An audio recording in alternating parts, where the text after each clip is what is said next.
Music પર જે paralyse હાથવાળું આખું આમ હોય છે એને બધું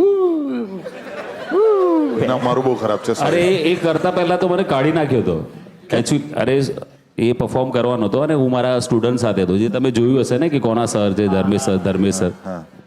તો હું એ બધા લોકોને લઈને ઊભો હતો બહાર લાઈનમાં.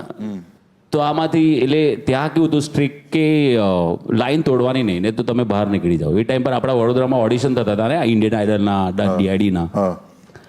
તો મારા વાળા ઓછા એ બધા અવરચંડાઓ બધા કે મારું આ નીકળી ગયું, સીડી બગડી ગઈ. તો મારે કેવું છે લાઈનમાંથી તોડીને એમને બધું એડજસ્ટ કરવાનું. સીડી મેં બેકઅપ લઈને આવ્યો છું એ આપવાનું. તો એક જણ જોઈ ગયો કે આ બહુ બહાર નીકળે છે, તો 4-5 લોકોએ પકડીને બહાર કાઢ્યો કે નીકળ બહાર. મેં કીધું હમણાં પેલું ટોટોટું વાળું છે ને એ કરવાનું છું યાર, કરવા તો મને બહુ ટાઈમથી ટ્રાય કરી રહ્યો છું. મારે રેમો સર છે એમને મળવાનું છે. તો થોડી રિક્વેસ્ટ કરીને મેં મારા છોકરાઓને એક સ્ટુડન્ટને કહ્યું કે ભાઈ હવે મને ના બોલાવતા, તમારી સીડી બગડે, કપડાં જે બી પ્રોબ્લેમ થાય તમે જોઈ લેજો ભાઈ. અને પછી બહાર આવ્યા પછી ખબર પડી કે પેલું ધર્મેશ સર વાળું વધારે થઈ ગયું. મેં કીધું સિલેક્ટ થયા ના તમે લોકો? તો કે હા થઈ ગયા હતા, અમે બધા થઈ ગયા. મેં કીધું વેરી નાઇસ. કોઈની સીડી બગડી તો કે ના. બરાબર.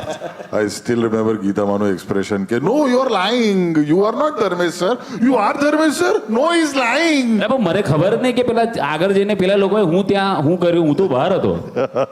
અને પછી એમણે કહ્યું કે તું જ છે કે ધર્મે? મેં કીધું આ લોકોએ કઈ તો લોચો માર્યો છે. કઈ તો કપડા ખુલે, કઈ તો સીડી બગડી, કઈ તો કર્યું જ છે.